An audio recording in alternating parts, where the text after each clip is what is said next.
자, 이제 하여튼 이번에는 우리가 아주 만들어진 나와 만들어져 가는 나에 대한 이야기가 중심 주제예요. 결국은. 그래서 사람은 누구나 원래 만들어진 나가 있고 만들어져 가는 나가 있다. 만들어진 나는 세상에 올 때 창조주로부터 받은 나고, 만들어져 가는 나는 어머니의 태 잉태할 때부터 지금까지 만들어져 온 나다. 만들어져 가는 나의 모습은 대체로 상처받은 나다. 이게 이제 문제가 되는 거죠. 그래서 현장에서 이 둘 중에 어느 것이 나타나는가에 따라서 성공과 실패가 좌우되는데, 역시 그거 선택하는 것은 나예요. 우리가 상대방이 딱 나타났을 때 감독이 어떤 선수를 내세우느냐 하는 것은 감독의 몫이잖아요. 그러니까 야, 네가 나가봐. 응? 아니면 야, 네가 나가봐. 쟤는 네가 나가야 돼. 그러니까 이런 것들을 선택하는 것과 이게 같은 원리입니다. 그러니까 똑같은 상황에서 어떤 선수를 내보낼 거냐 하는 것은 결국은 나라고 하는 감독관이에요. 예. 자, 그래서 창조주를 통해서 만들어진 나, 먼저 만들어진 나의 모습을 정리해보자. 이것은 창조주로부터 이루어진다. 인간은 스스로 존재하는 것이 아니다. 그래서 인간 스스로는 자신에 대해서 알 수 없고 오직 창조주를 통해서만 알 수 있다. 당신은 어떤 존재인가? 당신을 만들어질 때 만들어진 자기의 모습을 알게 된다. 자, 이거는 이제 인간 자존감의 문제예요, 이게. 그래서 나중에 이제 심리 치료에 대한 이야기를 다룰 때 이 자존감에 대한 부분을 제일 먼저 다룹니다. 이 자존감이라고 하는 것은 굉장히 중요한 부분이에요. 이거는 뿌리가 분명해야 자존감이 바로 서요. 예를 들어서 우리 조상이 왕이었어. 응? 광산 김씨인데 광산 김씨의 조상이 왕이었어. 나는 그 조상을 본 일도 없고 뭐 아는 일도 없고 만나본 일도 없어요. 그렇다고 혜택을 받은 일도 더 없고. 그런데 왠지 모르게 뭐가 생깁니까? 예, 자부심이 생기는 거죠, 이게. 그런데 막 멋지게 살다가 나중에 알고 보니까 우리 아버지가 노숙자였다. 이러면은 이제 그때부터 이제 어때요? 이제 자신감이 이제 사라지기 시작하는 거예요. 그러니까 이 뿌리라고 하는 것은 굉장히 중요한 거예요. 또 내가 태어날 때 나는 이러이러한 환경 속에서 절대적으로 필요한 존재로 태어났어 라고 했을 때는 자존감이 강해지는 거예요. 그런데 우리 엄마 아빠가 어떻게 그냥 결혼도 하기 전에 연애하다가 어떻게 그냥 뭐 아니면 성폭행 당해가지고 내가 그냥 어쩌다 태어난 거야. 이러면은 어때요? 또 완전히 슬퍼지고 우울해지고 분노하고 차라리 태어나지 말아야 되는 건데, 이런 것들에서 자존감이 완전히 땅바닥으로 내려가게 되는 거예요, 이게. 그래서 우리가 이 뿌리를 사람에게서 찾으면 문제가 그래서 많아지는 거예요. 뿌리를. 사람에게서 찾으면 세상은 평안하고 안전하고 해서 자녀를 낳는 경우도 있지만, 요즘 같은 때야 뭐 태교도 하고 정말 자녀 하나를 임신하기 위해서 많은 이제 선한 노력들도 하고 하는 시대지만, 옛날 우리 어렸을 때 뭐 성장할 때야 그런 게 어디 있습니까? 그냥 먹고 사느라고 다 정신없이 바쁘게 살고 뭐 어쩌다가 그냥 임신하게 되고 그러면 또 뭐 낳게 되고 뭐 그야말로 어쩌다 태어난 거야, 이게. 예? 그러니까는 부모한테 왜 날 낳으셨어요? 그러면 야, 뭐 내가 너 낳고 싶어서 낳냐?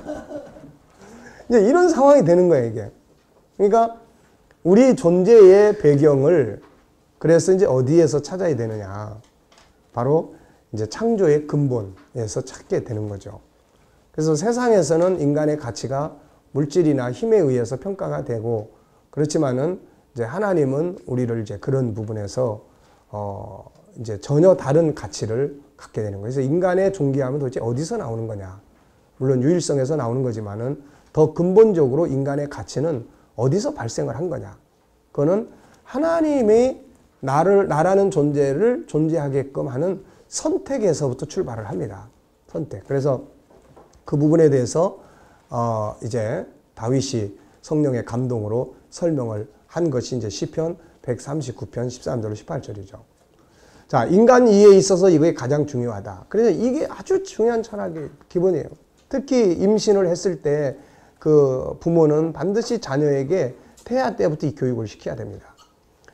우리가 전에는 이 태아를 과연 어디서부터 언제까지 우리가 생명체로 봐야 될 거냐에 대한 논쟁이 많았지만 요즘에 과학은 굉장히 많이 발전해 가지고 이미 태아하고 나서 몇 주 지나면 의식도 있고 바깥 세상에 대해서 전부 다 느끼게 된다 하는 것을 과학적으로 다 증명을 해놓고 있어요.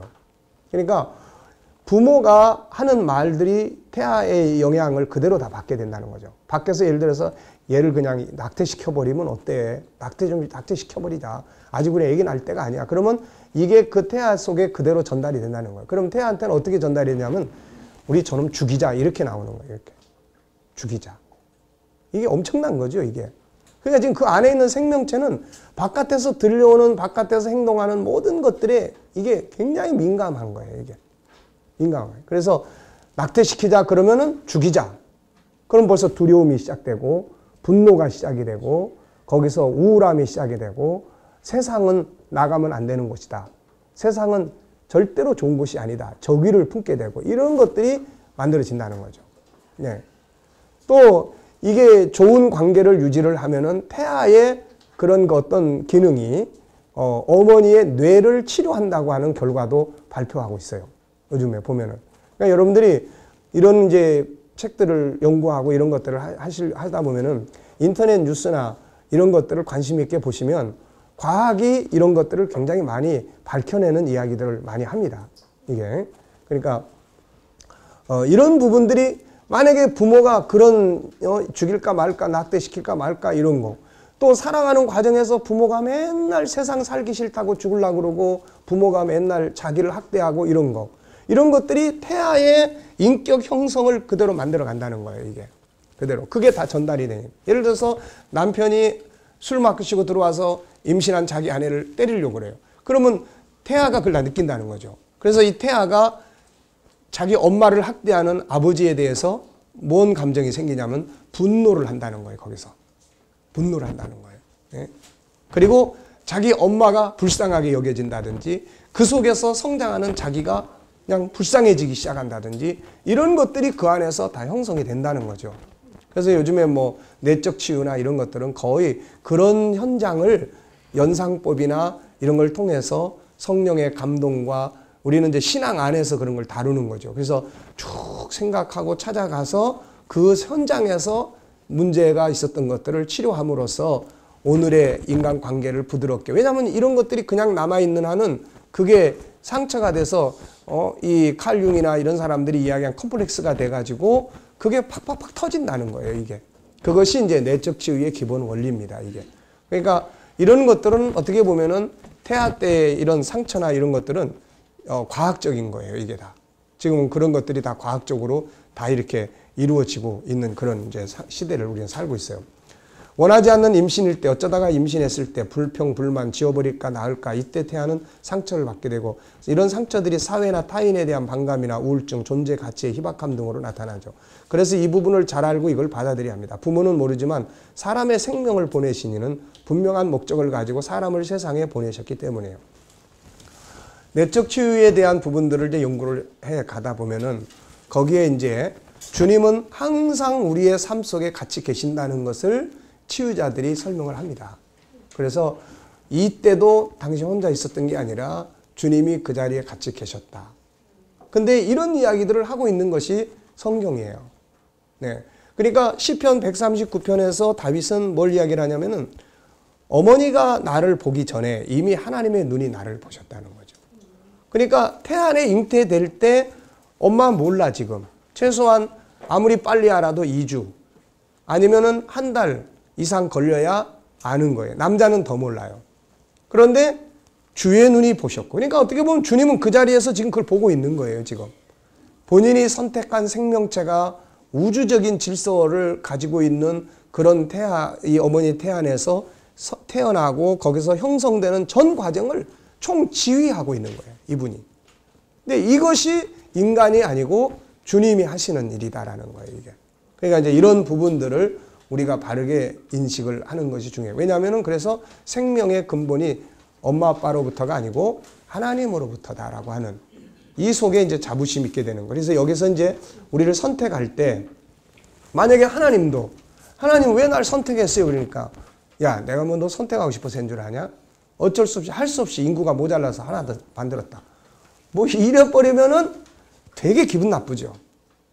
도대체 왜 날 만들어 놓으셨어요? 막 그리고 따질 수 있는 거. 근데 중요한 게 이제 이런 것들이에요. 그래서 이런 것들을 엄마는 태아에게 계속 교육이 필요한 겁니다. 이게 성장했을 때만이 아니라 임신에. 그래서 우리 젊은 부부들이 결혼을 하면은 이런 교육이 필요해요.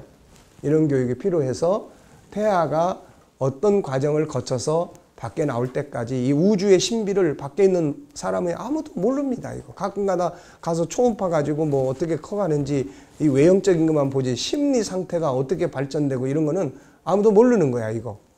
그러니까 이런 부분들에 대해서 엄마가 조금이라도 이해심을 가지고 있으면은 부부싸움 할 일이 있어도 안 싸우겠죠. 지금 싸우지 맙시다. 애가 다 들으니까.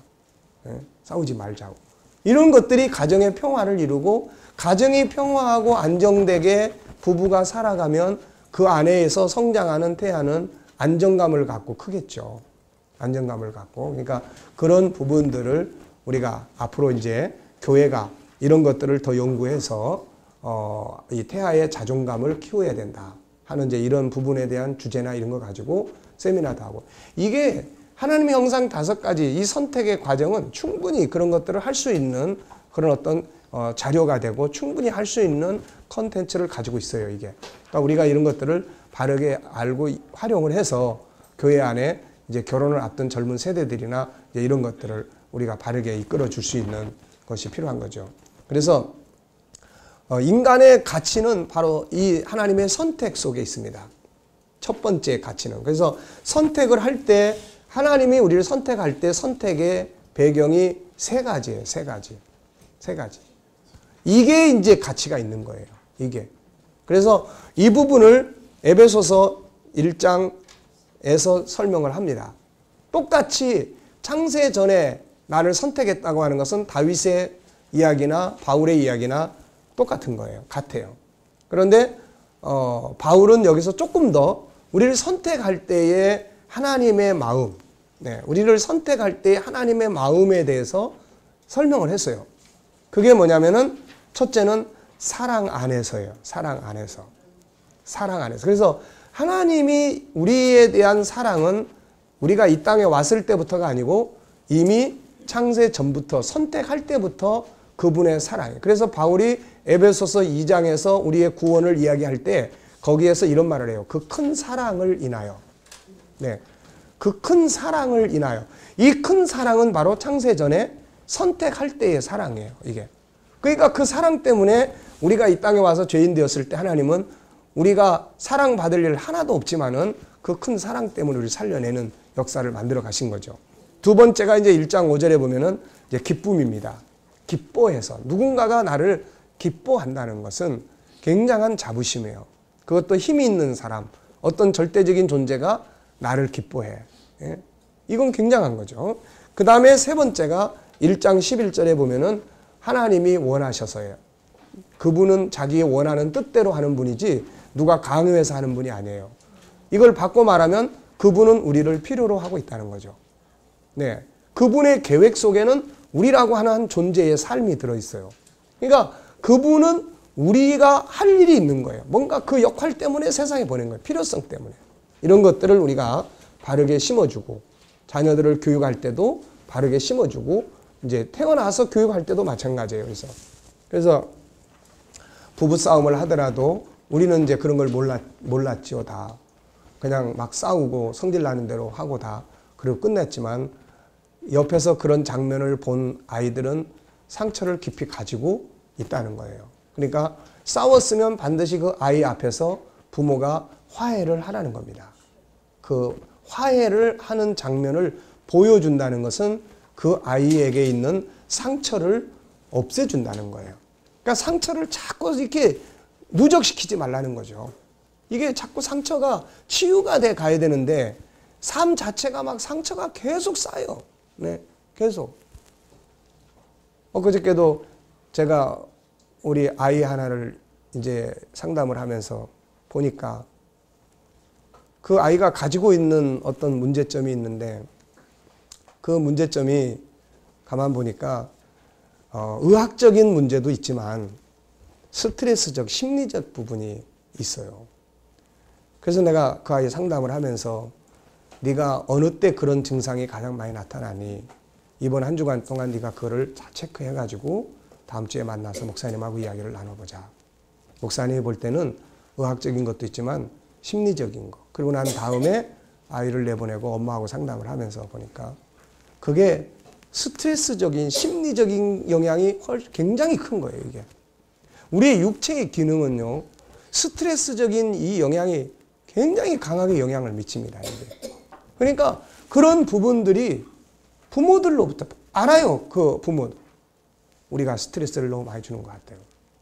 이런 것들. 그래서 아이보다도 엄마가 상담이 더 필요할 것 같으네요. 그래서 이제 앞으로 몇 주 동안 같이 상담을 나누기로 했는데 이런 부분들이 사실은 이제 그런 영향들을 다 미치고 있는 거예요. 그러니까 사실은 자녀가 건강하게 크는 거는 부모가 행복하게 살아주는 거예요. 이게 원리가 똑같습니다. 원리가. 부부가 맨날 싸우고 그냥 누가 누구를 박대하고 막 이래 보세요. 무서우면 피해야 되죠. 이게요. 강한 사람 만나면 대인 기피증으로 나타납니다. 이게. 그리고 자기가 지금 아버지가 엄마한테 맨날 소리 지르고 화풀이하고 폭력까지 하면요. 아들이 이런 게 있어요. 아버지한테 이걸 화풀이를 하고 싶어 지금. 가서 그냥 아버지를 어떻게 해주고 싶은데 할 수 있는 대상이 아니야. 그럼 이게 이제 어떻게 돼요? 자기를 학대하는 데로 갑니다. 자기 몸을 상처를 입힌다든지 이제 이런 상태로 가는 거예요. 이게. 그리고 다른 약한 자들에게 폭력으로 나타나는 아니면 내면의 세계 속에 그게 감춰져서 어떤 열등감으로 간다든지 이런 분야로 가요. 이게. 그러니까 이런 유기적 인간관계가 얼마나 중요한 것인지를 우리가 이제 알 수 있죠. 그래서 하나님의 선택의 과정이 우리를 존귀하게 만든다. 자, 그 다음에 이제 두 번째가 뭐냐면은 창조의 과정이죠. 그래서 우리가 흙으로만 만들어졌느냐 아니면 그 안에 이제 다이아몬드가 들어있느냐에 따라서 가치가 어마어마하게 달라지는 거죠. 그래서 여기서는 이제 바로 이런 이제 흙으로만 된 게 아니라 인간은 하나님의 형상이라고 하는 그런 어떤 보물을 가지고 있는 겁니다. 그래서 이것이 이제 인간 창조의 구조예요. 구조. 그래서 인간은 두 가지 모습으로 구성되어 있다. 자신이 어떻게 구성되어 있는가를 알아야 그대로 살 수 있죠. 하나님의 형상은 영이다. 그래서 인간은 하나님을 닮은 영혼을 가지고 있고 이것이 사람의 실체예요. 세상은 이걸 정신세계라고 표현합니다. 흙으로 이루어진 것은 육체. 인간은 육으로 된 집에서 영혼이라고 하는 본체가 살고 있어요. 흙으로 된 육체도 중요하지만 세상을 이끌어가는 능력의 보고는 그 안에 있는 영혼이죠. 그래서 세상은 이것을 네 안에 있는 거인, 천재 등으로 부릅니다. 당신은 자신이 하나님을 닮은 능력을 가지고 있다는 사실을 알고 있는가? 영혼은 하나님으로부터 나왔기에 하나님과 가까워져야 하고 건강하고 육체는 흙에서 나왔기에 오염되지 않은 음식을 먹고 오염되지 않은 환경에 머물 때 건강합니다. 그런데 중요한 것은 영혼과 육체는 신경을 통해서 연결되어 있어요. 그러기에 영혼과 정신이 건강하지 않으면 마음이 병들어 버리면 육체도 병들게 되는 거예요. 육체의 질병을 회복할 수가 없어요. 네. 안타깝게도 세상은 육체를 더 중요하게 여기므로 정신세계, 영혼의 세계는 병들어 가고 있습니다. 그러다 보니 여기서 우울증이나 정신적 질병들이 많아지는 거죠. 많은 정신의학자들이 신앙생활을 권고하는 이유가 이것 때문이다. 오늘날에는 정신의학자까지도 새로운 전도자가 되어 있다. 그들은 우리에게 내세 지옥의 업화를 모면하기 위해 종교적 생활을 보내라는 것이 아니라 현세 지옥의 업화, 위암이라든지 협심증이라든지 신경쇠약 또는 광기를 피하기 위해 종교적 활동을 하라고 권하고 있는 것이다. 심리학자나 정신의학자의 대표적 의견을 알고 싶은 사람은 헨리 C. 링크 박사의 종교로의 복귀를 읽으면 좋을 것이다. 과학과 종교의 논쟁이 벌어진 일도 있었으나 그런 논쟁은 지금은 없다. 오늘날의 과학인 정신의학은 예수가 가르친 것과 같은 것을 가르치고 있다. 왜냐하면 그것은 정신의학자가 기도와 강한 신앙이 질병을 일으키는 가장 큰 고민이나 불안 또는 긴장이나 공포를 몰아낸다는 것을 알고 있기 때문이다. 그들은 그들의 지도자 가운데 한 사람인 브릴 박사가 정말로 종교심이 깊은 사람은 정신병에 걸리지 않는다고 말한 것을 알고 있다. 데일 카네기는 이런 부분에 대해서 참 많은 연구를 한 사람이에요. 그래서 결국은 뭐 물론 이 사람도 이제 신앙 집안에서 성장을 한 사람이기 때문에 그랬지만은 나중에 이제 신앙을 버립니다. 그러다가 나중에 다시 신앙으로 돌아와요. 그러면서 결국은 이제 이런 의학자들이나 심리학자들이 나름대로의 마지막 권고가 신앙이에요. 정신적인 고민은 많은 질병을 가져오게 한다. 데일 카네기는 고민이 가져오는 문제점을 이렇게 정리했어요.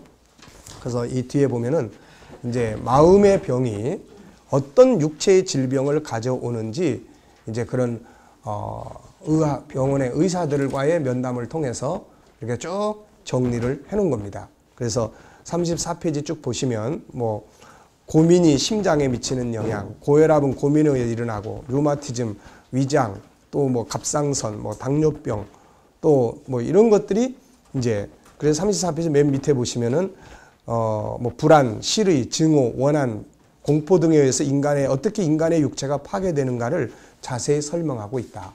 네. 데일 카네기 고민이 인간에게 어떤 작용을 미치는가 그것을 생각해 보고 싶다면 구태의 이웃집을 찾을 필요도 없다. 지금 내가 글을 쓰고 있는 이 방을 보면 된다. 이 집의 전 주인은 너무 고민하던 나머지 아직 죽을 나이도 아닌데 서둘러 무덤으로 가버렸다. 또 고민으로 사람들은 관절염이나 통풍에 걸려 휠체어의 신세를 지는 수도 있다. 내 친구 중에 한 사람이 불경기로 심한 타격을 받았다. 가스회사는 가스를 끊었고 은행은 집을 차압했다. 그러자 그의 아내가 갑자기 심한 통풍에 걸렸다. 온갖 약을 다 써보았으나 아무런 효과가 없었다. 그런데 이 병은 남편의 경제 상태가 회복되자마자 다 회복됐다는 이야기죠.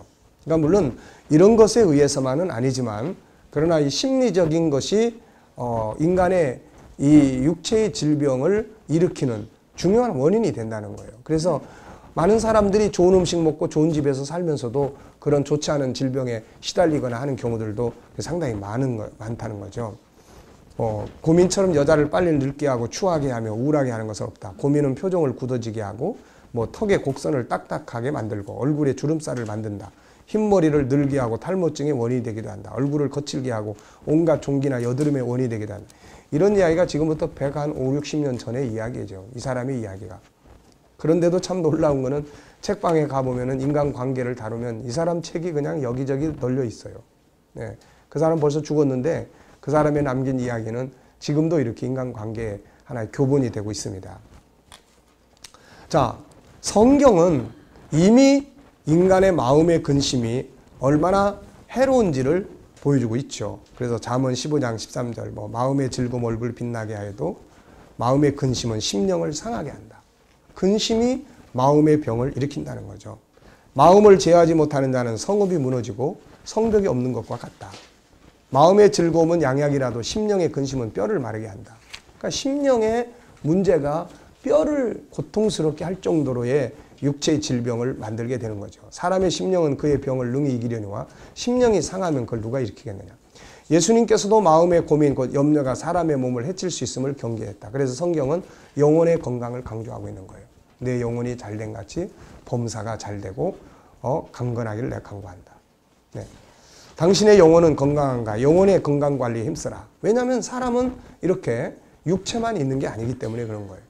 그러면 정신적으로 건강하고 이것이 육체를 건강하게 하고 삶을 능력있게 만들어요. 당신은 정신적으로 이상이 없는가? 이것이 육체의 질병을 안고 오는 것을 알고 있는가? 마음의 고민과 두려움, 불안과 분노, 원망과 절망들을 갖고 있지는 않는가? 이것이 당신의 육체와 삶을 망가뜨리고 인간관계를 악화시키게 된다는 사실을 알고 있는가?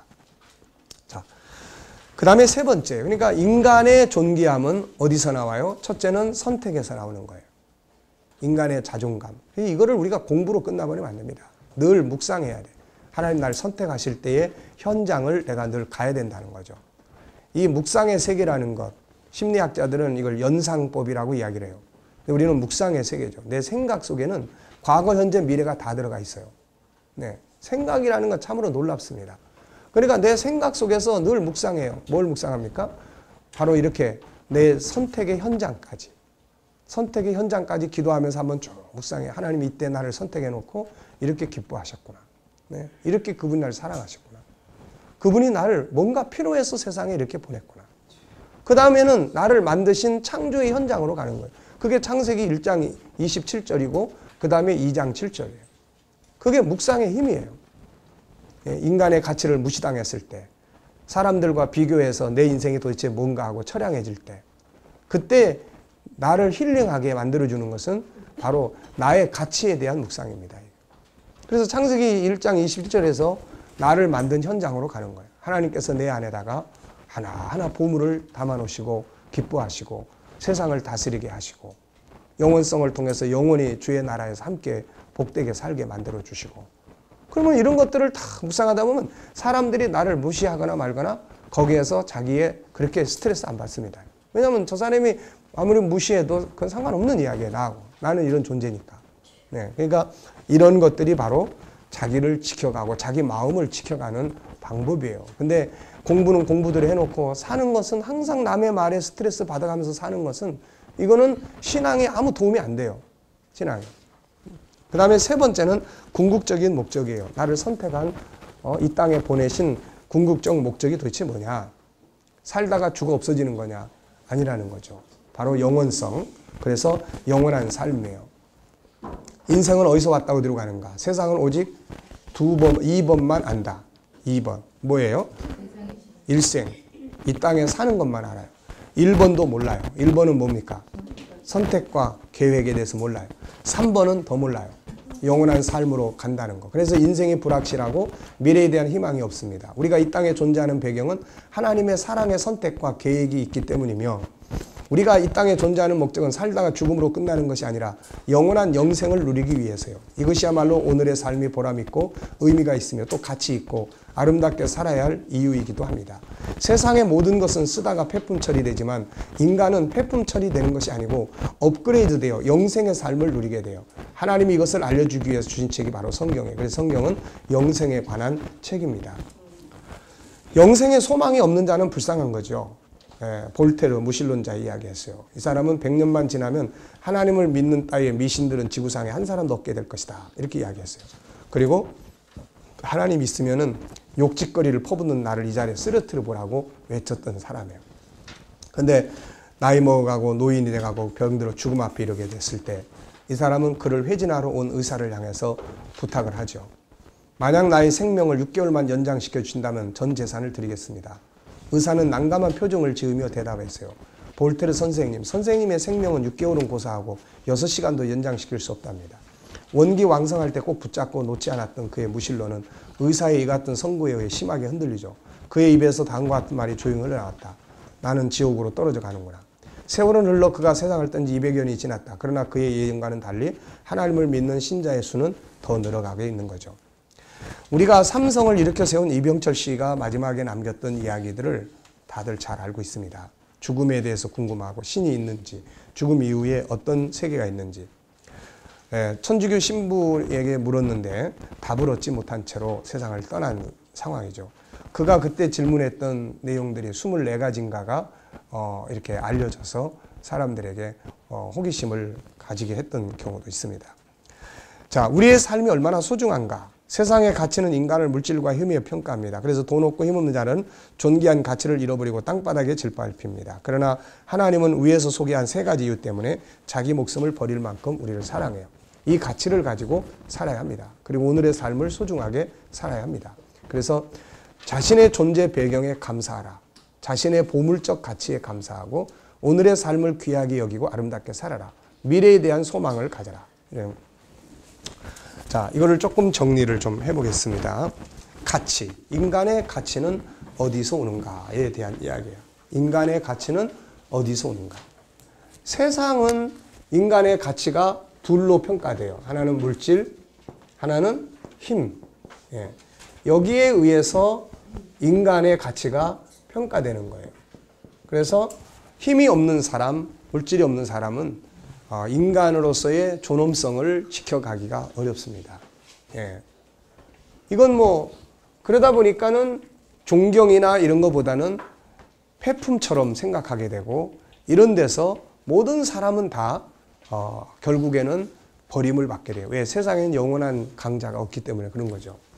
자, 그런데 성경 안으로 들어가 보면은 이거 아무 상관이 없어요. 이거와.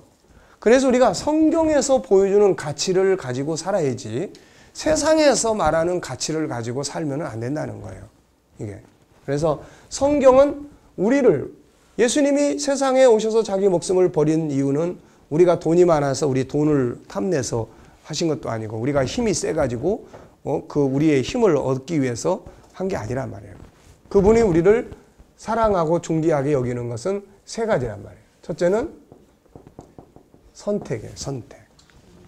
여기에 대해서 꼭 기억해야 될 성경이 시편 139편 13절로 18절, 에베소서 1장 3절로 11절까지 이야기. 그래서 선택이에요. 선택할 때 세 가지의 우리의 자존감을 세워주는 이야기가 있어요. 그래서 하나는 사랑, 하나는 그분이 기뻐하셨고, 하나는 그분이 원하셨다는 거예요. 그분의 뜻이라는 거예요. 뜻. 강제가 아니고 어쩔 수 없이가 아니고 필요해서라는 거예요. 이게. 그래서 우리가 나중에 이제 환경과의 싸움이나 또 하나님과의 하나님과의 관계 성공을 할 때 묵상에 대한 이야기를 좀 하는데 그 속에 이제 이걸 묵상하는 그런 훈련이 있어요. 이걸 묵상하는. 그러니까 이거를 우리가 아침에든 저녁에든 또 사회에서 바깥에서 우리가 그야말로 이런 물질이나 힘에 의해서 인간의 가치를 인정받지 못할 때 사람들에게 어떤 그런 무시를 당하고 그럴 때 나를 지켜야 되잖아요.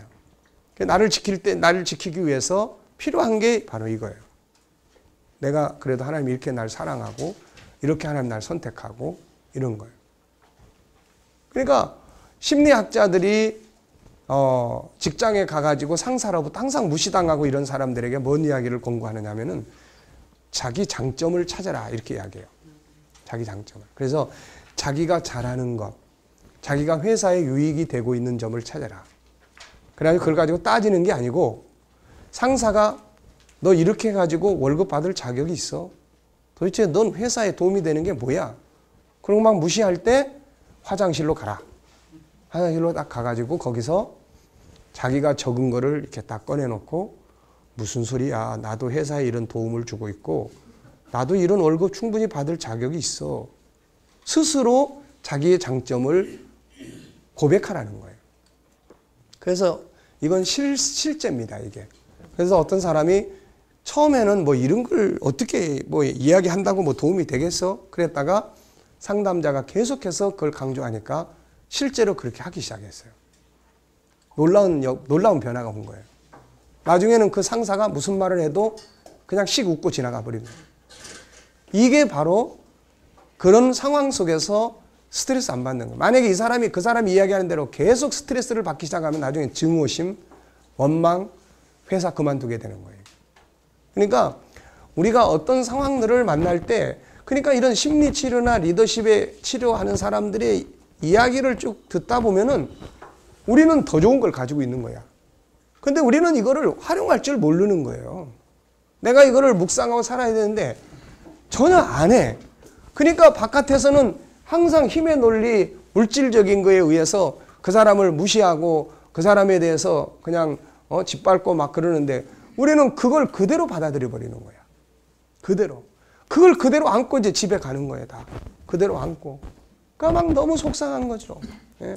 아유, 그냥 나 같은 거 이렇게 무시당하고 살 바에는 그냥 확 죽어버릴까? 뭐 이런 것까지 이게. 그러니까 이게 결국 뭐냐면 이 심리학자들이 항상 하는 이야기가 뭐냐면은 그런 이야기예요. 남의 인생을 살지 말라는 거예요. 남의 인생을. 그 사람이 하는 말에 왜 네 인생을 사냐는 거죠. 응? 네 인생은 네가 사는 거지 왜 그 사람이 무시했다고 해서 그 무시한 거에 의해서 네 인생을 사냐는 거야, 이거. 근데 이미 지금부터 3000년 전에 솔로몬이 전도서 7장 21절인가에다가 이렇게 써놨어요. 뭐라고 쓰냐. 남의 말을 마음에 두지 마라. 남의 말을 마음에 두지 말라는 거예요. 그러면 내 마음을 남의 말이 점령을 하는 거야. 그러니까는 우리가 이런 것들을 늘 묵상해서 내 생각 속에다가 이런 은혜로운 것을 꽉 채우라는 거죠. 묵상은 그런 거예요. 내 생각 속에 지금 무슨 생각이 들어있느냐. 저 사람이 한 말이 내 생각 속에 들어와서 내 생각을 꽉 채우고 있으면 이 사람은 이제 그 말 때문에 이제 고통을 받는 거죠. 그리고 말한 사람은 가가지고 가책 없이 그냥 막 살아. 사실은 그 사람이 나 때문에 마음 아프면 얼마나 힘들까 하고 괴로워해야 되는데 말한 사람은 거기서 끝나고 가버리는데 우리는 집에 가가지고 밤새도록 그것 때문에 고민에 빠지고 이렇게 되는 거예요. 그래서 그럴 때에 이거 묵상하는 거예요. 나는 이런 존재인데. 나는 이런 존재야. 하나님 날 사랑하고 날 기뻐하고 다 필요 없다고 그래도 하나님 날 필요로 하고. 이런 것들이 바로 셀프 힐링입니다. 이게. 그래서 묵상을 통해서 자기 스스로를 늘 치유해 가는 거예요. 그렇지 않으면은 어떠세요, 여러분? 하루를 이렇게 지내놓고 보면은 즐겁고 행복한 일만 있나요? 하루를 이렇게 지내놓고 보면은 뭐가 많습니까? 상처받는 일이 많아요. 자식들 때문에 받고, 남편 때문에 받고, 또 환경에 힘든 일 때문에 받고. 그러니까 환경에 힘들고 어려운 세상에서의 이 힘들고 어려운 것들을 대응하기 위해서는 뭘 묵상하는 게 좋겠어요? 물론 말씀도 묵상하지만 그때 묵상해야 될 게 천국이야. 천국을 묵상해야 되는 거예요. 이 땅의 것들이 환경이 어렵고 세상의 것들이 없고 내게 있는 것들이 다 사라져. 거기서 오는 좌절감, 절망감을 어떻게 해결할 거냐는 거예요. 아무리 옆에서 사람이 위로하고 격려하고 그래도 용기를 내 뭐 해도 사람은 본질적으로 내 안에 뭐가 채워질 때에 거기에서 위로가 되는 거지. 돈이 없는 사람한테 지금 별별 소리 다 해봐야 돈 갖다 줘야 위로가 되는 거지. 뭐 백날 해봐도 소용없는 거야. 그래서 자기 스스로가 그때 그거를 그런 문제를 해소시킬 수 있는 것이 바로 천국에 대한 묵상이에요. 그때 천국을 다 묵상하는 거예요. 그래, 세상 거 없어도 하늘의 거 다 있는데 뭐 가난한 자 같지만 그래 난 부유한 사람이야. 그런 거예요. 그러니까 그러면은 이제 셀프 힐링이 되는 거야 이제. 그러니까 그런 것들을 우리가 이렇게 묵상을 통해서 자기를 치유하고 자기를 방어하고 지켜갈 수 있는 이제 이런 도구들이 돼야 되는 겁니다, 이게. 그래서 인간의 존귀함은 여기 있는 거예요. 자존감이에요. 그래서 이거를 항상 가르치고, 저도 이제 우리 요한이 태국에서 커갈 때, 갈 때마다 거기 모인 애들 모아놓고, 야, 너네들, 하나님은 너네들 다 이렇게 만들었어. 그래서 늘 갈 때마다, 야, 용돈도 주고 맛있는 것도 사주면서, 자, 하나님의 형상 5가지 이야기해봐. 그랬더니, 한 번은 갔더니 이놈들이 유형인거사 그러는 거야. 야, 유형인거사가 뭐냐? 그랬더니 유일성, 영원성, 인격성, 거룩성, 사랑성. 그렇게 외우고 있는 거야. 얼마나 영향을 받고 있는지 모르지만은 어쨌든 아이들이 건강하게 잘 커가고 있으니까. 그러니까는 그런 것들을 늘 심어주는 거예요. 그런 것들을 늘 심어줍니다. 예. 그래서 이제 지금도 이제 군대 가가지고 이렇게 가서 아들도 만나가지고 자존감에 대한 이야기, 어떠냐, 넌 자존심이 크냐, 자존감이 크냐. 이제 이런 것들을 이제 쭉 이야기를 이제 나누면서 그러니까 소통이 되는 거예요. 알고 있기 때문에 대화가 될 수 있는 거죠, 이게. 그러니까 이런 부분들에 대한 걸 우리가 늘, 그래서 부모가 이런 것들을 충분히 알고 있으면 자식들과 대화할 때 꼭 눈앞에 보이는 학교 성적이나 이런 거 가지고만 대화를 하지 않고 인생에 대한, 인간에 대한 부분들을 대화할 수 있는 거예요. 그 다음에 두 번째는 뭐예요? 창조의 과정입니다. 과정. 구조예요, 구조. 뭘로 만들어졌냐는 거예요. 흙으로만 돼 있으면 인간은 아무것도 아닌 거죠. 그래서 인간은 흙으로만이 아니라 하나님의 형상, 이게 보물이라는 거예요, 보물. 이게. 그래서 이 보물, 이 육체적인 거는 이것만 있으면은 동물하고 똑같이 취급이 돼요. 동물하고. 그래서 가끔가다 그냥 확 어떻게 해버리고 그냥 개값 물어줄까, 속값 물어줄까, 뭐 이런 말. 그러니까는 이거는 동물하고 같이 취급이 되는 거야. 근데 동물하고 같으면 예수님이 뭐하러 이거 건지러 와요. 이게 아니니까. 이것 때문에 귀한 거야. 이것 때문에. 그래서 인간의 존엄성은 내 안에 있는 5가지 이 형상 때문에 오는 거다. 그 다음에 세 번째는 뭐예요? 세 번째는 궁극적인 목적이에요. 존재하다가 끝나버리는 게 아니라 영원한 세계, 영원한 나라의 영생에 대한. 그래서 인간은 이런 부분들을 바르게 알아야 때가 되면 이렇게 놀 줄도 알 수 있어요. 막 애착을 갖고 안 놓으면 이게 고통이에요. 이게 때가 되면은 다 이렇게 놔야 돼요.